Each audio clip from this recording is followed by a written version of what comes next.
1. I'm a supervisor for a very small call center in the medical field. For context, our company does a third-party service for doctors' offices, and the doctors' offices are responsible for following up with us to obtain the information if they don't receive it. Also, while I have the title of supervisor for our department, that basically just means I do the payroll, schedules, take escalated calls, and handle conference calls that we're involved in. I still take calls myself on the regular. It's a pretty relaxed environment and we're a close group. It's just me and right now 4 reps. There's not a whole lot we can do when patients find their way to calling us. We just have to refer them to their doctor's office, since we're a third party and not a provider's office. We can't discuss anything about their medical records or their care with them.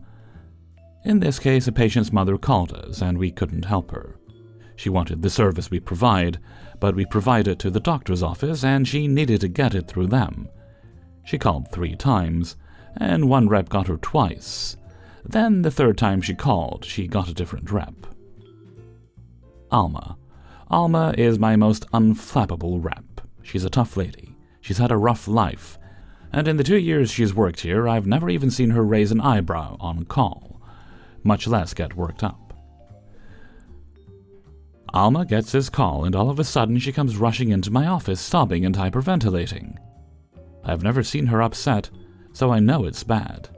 She can barely get words out, but manages, "Patient's mom told me she hopes I have a sick kid one day." I'm immediately furious. Alma has lost a child to illness. It was years ago, but obviously it's not something you get over. The rep who got the first 2 calls, Colleen, had heard Alma on her call and heard her say, "Please, ma'am, you're being extremely disrespectful." But Colleen said it was more the tone of her voice that she noticed, and Colleen took Alma's headset from her and took over the call, which is when Alma came running into my office. I told Colleen to send me the call immediately. I was ready to tear that woman a new asshole. I honestly don't know what I would have said when I got her, but I was ready to go full scorched earth on that bitch. Colleen told the lady that her supervisor would like to talk to her, and the lady said, "Good, I want to speak to her too." But when Colleen put her on hold, the lady hung up. This was 2 days ago, and I'm still furious. I wish I'd gotten to speak to her. I've played it out in my head a couple of dozen times, and I'm sorry her kid is sick, but that absolutely doesn't give anyone the right to say that to someone else. Just to follow up. When I say we're a small call center, I mean small in all ways. Our call software is very limited. We can basically just see calls as we take them, so I couldn't call the woman back. We can't even see a queue, and I can't go back and retrieve call data, but even if I could, many of our calls get transferred in via another call center run by a hospital company we're affiliated with, and therefore come in with their generic number. According to both Colleen and Alma, this woman's calls came in with that number. As a rule, we also don't make outbound calls, but if I'd had her number, I was so angry, I may have taken that step. But it wasn't even an option in this case. I hope that answers some of the questions. Alma's okay now, it just shook her in the moment in a way I've never seen her be shook. She's tough as nails, but this one got to her. 2. Bonjour, world. 'Tis the season to get nutso callers, so I thought I'd spread some holiday cheer with a call I very much enjoyed many moons ago. I worked in a call center that provided support for degular folks and big businesses. In the breakdown call-out field, customers paid annual memberships to get call-outs for all kinds of things, from flat tires to "I've broken down on the side of this mountain, come get me." We had 3 queues. Membership, "I paid my bill already, send a tow truck." Breakdown services, "Where's my tow truck?" And business, fleet vehicles, emergency services vehicles, dealership after-sales services, rental vehicles, etc. Within the business lines, there were several very high-priority customers whose calls must be answered within 10 to 30 seconds of the call coming in, and are dealt with as per their previous entitlements, listed dependent on the make, model, year, business, manufacturer, warranty, etc., valid later. I was cross-trained on all the queues, as there would be frequent staff shortages. This particular pre-Christmas special, during the pandemonium, a couple had made a call-out to get their vehicle towed to the nearest garage and workshop, as it had died on the side of a very lonely rural road, approximately square in the middle of nowhere. How they got cell signal to call was a miracle all on its own. My colleague, who took the initial call on the business line, advised them of their entitlements, as they wanted to use the call-out option that came with the manufacturer's warranty. This came with a rather hefty call-out fee to pay the tow truck, as it was deemed driver error. They pulled over to take some picturesque photos and locked the keys in the car. They were offered the opportunity to use their personal membership. However, the perks of the warranty, free hire car at the other end, weren't available on this. They were also advised of the approximate time frame due to their location, being around 1 to 2 hours again. They agree, so the job is logged. 45 minutes later, they call back to the same colleague. "Where's my tow truck?" Again, advised of the distance of the job, still potentially 90 minutes out, as the tow truck drivers had been pulled to assist with a major accident by the police. Cue tantrum, lots of bad words. Customer was warned not to say the bad things and somewhat settled down, then wanted to reiterate the terms they'd agreed to, regarding paying for the tow under the manufacturer's warranty. Colleague went over it with them again. Customer throws their toys and demands to cancel the business job and just use their personal membership for the tow, as they've waited long enough and aren't paying a thing. Colleague tries to explain that cancelling the business job means a new job is listed and a new tow truck company will get the job, so there's likely to be a further delay. Customer hangs up. 45 minutes later, I get the call, and Mrs. Rantypants starts going off. "My tow truck should have been here by now. What do you think's happening?" etc., etc. 3 minutes into her tirade, she takes a breath, and I slip in with, "Let me look into this for you. I can see the call history on the vehicle. Read all the notes. I love a colleague that leaves notes, and advise Mrs. Rantypants that when she cancelled the business call-out, they effectively killed that job, and a new one was started under her membership. This reset the timer on the clock, so to speak. So a new company had been allocated the job, and a tow truck is en route. However, it's still 60 to 90 minutes away, due to her location. Many more bad words to ensure she's on Santa's naughty list later. I tell her that no, I can't make them hurry up, and no, there isn't a spare tow truck lying around. So if there's nothing else I can assist with, our call is done. Mrs. Rantypants comes back with, "Can you pull a helicopter out of your fucking ass to get us out of here?" To which I calmly reply, "Nope, fresh out of helicopters today," and disconnect the call. 3. I haven't worked in a call center since 2015, and I am now happily working as a lorry driver, but I often think back to my call center days, and I'd like to share what hell it became. Not sure if I can name the company here, so let's just say they're a massive media company with a red and blue logo that do TV, broadband, mobile phones, and gambling. I worked in the Leeds-based gambling side from 2010 to 2015. At first it was fine, every football match on TV while I worked. Free full TV plus internet package at home, plus free beer on a Friday if the company made a profit. The hours sucked, though. Any 8-hour shift between 7 a.m. and 12 a.m., and any combination of working 5 days over 7. Low wage, $15,000, but with an easy-to-attain and understandable bonus structure. It was also abundantly clear that the rest of the company saw the call center staff as the lowest, and we were treated as such. After about 2 years, the company exploded in popularity, so the workload got busier. More people were hired, but not enough to keep up. Suddenly, a manageable call and chat volume became a case of a persistent queue. This made worse by the fact that the marketing team kept messing up their promotions, so we get 4 times the volume with people querying it. The rota now rejigged so that no one got 2 consecutive days off. Management opened up 7 new positions, 6 first-line supervisor and 1 rota scheduling all. However, as secondment positions. I went for the supervisor role and missed out. No big deal yet. When it came to temporary cover for said positions, I found myself seemingly at the bottom of the list. something I raised with management, and I was assured it wasn't the case. Soon enough, 5-secondment positions came up for football trading, setting the odds, setting bets, no customer contact, which I got with flying colors, only for the position to be rescinded after one shift due to staffing issues. The position was not reinstated. 4 years in, and there are 140 agents, and a whole new hierarchy was in place. The call center managers essentially went to a hands-off approach and left the running of the department, including budget, to the shift managers, second-line supervisors. Which was odd, as the team leaders and team leader plus shift manager's manager were higher up. One shift manager somehow got her claws in and essentially became the be-all and end-all of the running of the place. I managed to get seconded to a team leader position and quickly learned who was on the shit list, and I was expected to treat my team accordingly. I didn't, and that proved to be my downfall. The bonus structure changed from quantitative to subjective, and the goalposts moved each month as the structure didn't work. This ended up winding half my team up, and I took the flak for it.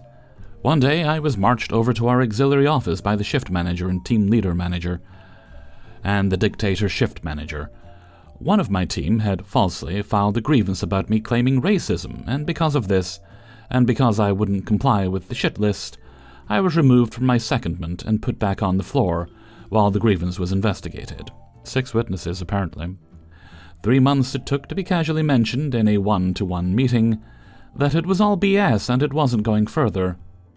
Had I thought about it more, I could have taken things further due to the fact that they gave me a disciplinary without 24 hours warning. Things started to get really bad for everyone. A new manager was brought in, a people manager. Toxic is not a strong enough word for her. All the extra responsibilities were given to one person, a guy she had previously worked with, which made everyone resent him. Hardly any new positions came up, and if they did, you had to get your manager's approval to apply. One guy, a real arse-kisser, managed to get promoted to marketing despite the fact that in the same week as his interview, he got so drunk one Friday that he lost the beer privileges for everyone and walked into the doorframe of the room in which he was getting his disciplinary. Talking between calls was now effectively banned, and some days call queues were consistently hitting and staying at 1,000+, mostly due to marketing getting more ambitious with their promos, yet sloppier with their implementation. Bonuses were now based on chat and email queries only, which sucked because during the month in which the Cheltenham Festival took place, I had no chat shifts, 0. I raised this, and the scheduling woman basically told me to suck it up and get on with it. Supervisors and shift managers didn't care, and my team leader told me to do emails between calls. Impossible. I was starting to feel like I was being victimized, this feeling made worse by the fact that I wasn't allowed to go home to my crying wife who had just been told she'd never conceive a child, despite someone else being given the day off on 30 minutes' notice for a friend's engagement party on the busiest day of the week. At this point I was low, at the lowest I have ever been. I was sat on the sofa while my wife took a bath, thinking thoughts I never want to think again, too upset to just break down, asking was this all there was for me employment-wise. I felt trapped. I had and have a degree, I told myself, but so did nearly 100 people I worked with. The only thing allowing me to mask this was the 3-week Disney World holiday I was going on later that month. Things would get better after that, right? Well, they didn't, but didn't get worse. In the new year, 2015, I applied for some jobs. I had applied in this hell period, but not in earnest, and nothing really came up.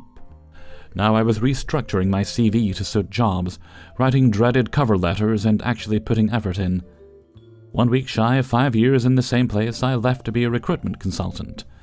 Didn't work out, as I couldn't BS people to the extent that is required. As I left, so did 2 others. One girl left with no card, no fanfare, not even a good luck from anyone but fellow agents. The other girl had cars, presents, and a cake, because she was friends with the Overlord shift manager. It was the most egregious case of favoritism I have ever seen, and only my relief of leaving stopped me reporting it.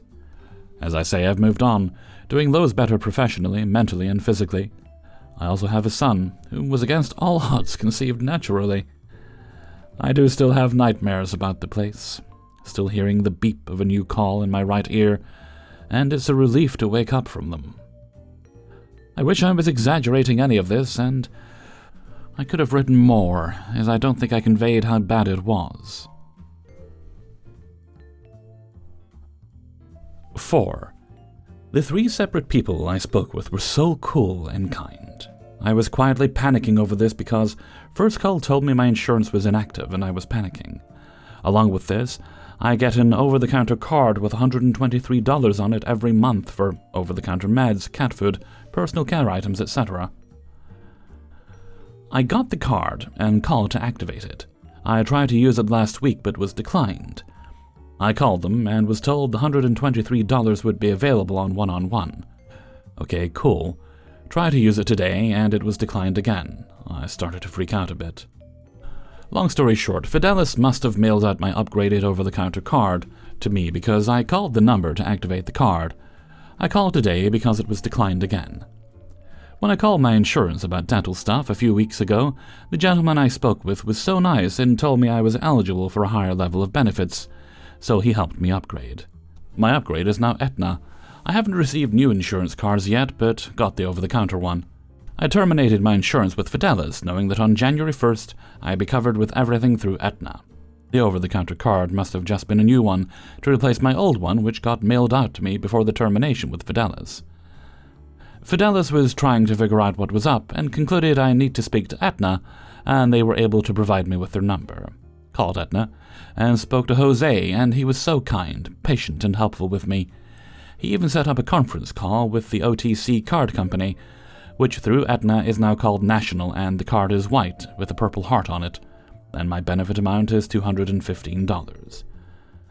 Found out that the Aetna card covers OTC meds, personal care, cat food, all transportation, including taxis, Lyft, and Uber, and Con Ed. They were able to tell me that my new insurance cards were sent to me on the 22nd of December, and the OTC card was sent out to me too. I've been at Momzilla's for the holidays, so obviously I don't know what is in the mail. I called my roommate and asked her to look through the mail for anything from Aetna, and if my cars are at the apartment, already there. She told me no problem, and she's gonna mail them up to me while I'm still staying with Momzilla. I was on the verge of a panic attack, crying, and the 3 people I spoke to for over 2 hours couldn't have been kinder or more patient with me. And it turns out I'm actually getting more benefits than I originally was told. Jose, at Aetna, kindly had another card sent out to me just in case. Between him and the lovely woman with National, OTC parent company, were able to assure me that my cards were definitely mailed to me and the OTC card is showing a balance of $215. So hopefully they're already at my apartment and my roommate will mail them to Momzilla's. They were all so kind, answered all my questions, and were extremely patient and kind. I can't stress enough how grateful I am to them. Y'all got it hard at call centers. I was freaking out, but I remained calm. It was obvious I was stressed and anxious. Jose could be a hostage negotiator. He and the other 2 women I spoke with today went above and beyond for me, and I end up with an awesome outcome. Now I don't have to stress over my electric bill, and my cat Bean won't run out of Meow Mix. It is the only food he'll eat. I'm actually not 100% sure what my point is here, except to say thank you. You guys don't have it easy, and to anyone who has to deal with a call center, be kind. Don't call when you're angry, highly stressed, or anxious. The calmer and kinder you are to them, the easier it is to help you. A little kindness goes a long way. And please don't take your anger out on the agent on the other side. They are not personally responsible for the problem or situation you're in. Everyone today kept reminding me that it's okay, and that they're here to help me, and they don't mind being on the phone forever until the issue gets resolved. So please choose kindness. These people have a rough job. They're there to essentially fix someone's fuck-up by someone far higher up on the food chain. I guess my point with this rambling post is to say thank you so much for all your help and patience, and to those calling in, be kind. The person you're speaking with is there to help you. They are not personally responsible for the situation you're calling about in the first place. 5. I worked help desk for the IT department at my university. Paid well enough for a student, and I got sharply discounted tuition. Plus, my folks let me just stay with them for a pittance of rent, since we lived like 5 minutes away from campus. I could walk to class. It was the perfect setup. Anyways, I'm on shift one afternoon during the first week of school one semester. Students were still getting their dorm rooms set up and connecting their gaming consoles or streaming devices, etc. And so this week was typically busier for us at the help desk. We typically had to do a lot of allowing MAC addresses to bypass our NAT restriction using a web form a student filled out, or as a walk-in to the help desk. So you can imagine we had a ton of traffic that first week. The phone rings. An entitled brat is on the other end. Thanks for calling the help desk. This is ITR Cool. How can I help you? Yes, I need more bandwidth for my internet connection in my dorm room. The speeds I'm getting are unacceptable, and I can barely connect to the PlayStation network. Please boost my bandwidth to minimum 200 megabits down and 40 megabits up. I'm sorry, sir, but I do not have control over that. Our network admin and CIO have set and determined the necessary bandwidth allowances for the dormitories along with the other buildings on campus by priority. We don't have enough bandwidth in our pipeline to accommodate that for you. Well, I understand that, but you see, my father is the CEO of the local company that donates to this university. And I think we can reach an understanding that I rightly deserve an extended bandwidth increase due to my family's background. Please stop making excuses and get it done. Once again, I'm sorry, sir, I cannot accommodate that, nor do I control it. That's okay. I'll just go around you and keep escalating until I get what I want. Thanks. And they hang up. As an aside, the way we were set up, we had a single bandwidth pipeline for the whole school, and it was split two ways, the main campus buildings and the dorms. The former were priority for the bandwidth needs, and the dorms came second.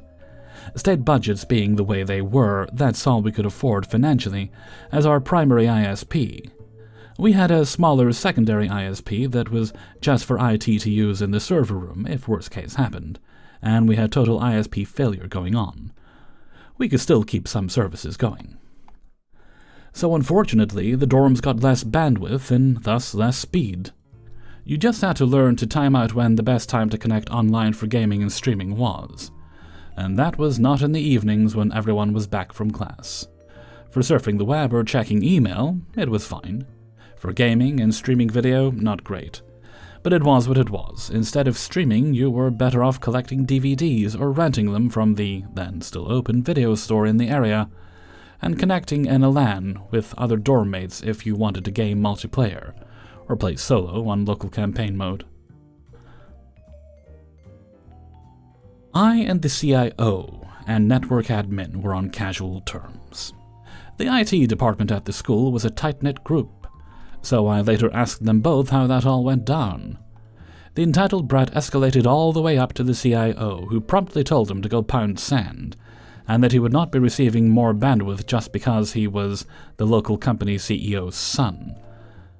If he wanted more bandwidth, he'd have to get his own personal data plan and hotspot to do that. Entitled brat lost his mind and threatened to get his CEO dad involved. CIO said, "Go ahead," and called his bluff. Nothing ever happened, and as far as I know, the entitled brat made do or went and got his daddy to buy him a fancy cellular hotspot for his special internet needs. After his daddy talked to our CIO and got cleared to do so. Our CIO was a firebrand guy that knew how to handle himself in any situation, and knew how to stand up to bullies and read political situations easily.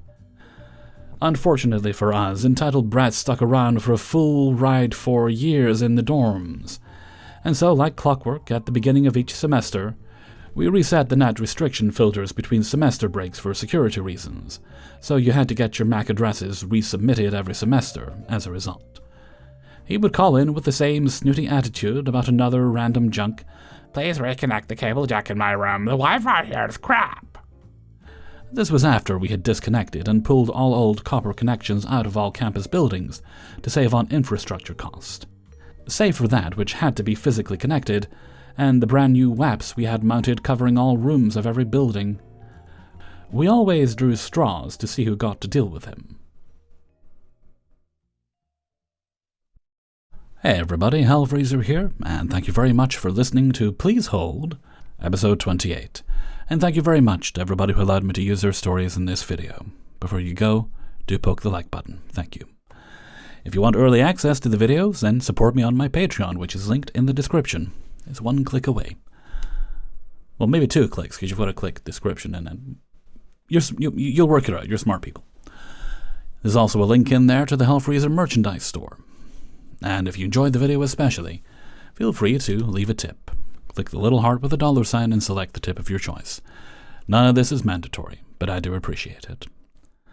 Right, no other business I believe, so let's move right along to Hellfreezer's question of the day. And today's question is, what's your favorite flavor of potato chip? That's quite easy. Mine is cheese and onion. In lieu of cheese and onion, I'll go for sour cream and onion or prawn cocktail. Those are my 3 favorites. The ones I like the least, I can still eat them. I don't hate them, but I'm not a big fan of pickled onion. If I have salt and vinegar, they'll probably get eaten last. Although I do like ready salted. Just plain salted crisps are quite nice. Why don't you let me know what you think in a comment below? Maybe you'll have some weird and exciting flavors I've never tried. And with that, I'm gonna head off for now. Actually, no, I'm not. I've started doing a thing where I highlight a comment each video. It's probably a bit spotty this week, but we should have every video next week. It's just me getting back into that, getting into a new habit. And this week's comment of the day comes from Patrick Lassiter 9915. In the early 80s, in the states of Georgia, to be exact, we had a substitute teacher for the music class that day. He spent the entire class handing out his portfolio and headshot while he was talking about his experience as being part of the Lollipop Gang from the Wizard of Oz movie. Now, see, that's a man who's thinking forward. So, well, it's a common thing these days that actors, as they get into the later years, will find that suddenly they have a renewed lease on a career they thought was slowing down because upcoming directors enjoyed them when they were kids, and they're now in the movie business making their own projects. So that guy knew what was up, or he was just a butthead. It's one of those 2 things. Okay, and with that, we're going to head off for now. So until next time, thank you very much for listening, and take very good care of yourselves.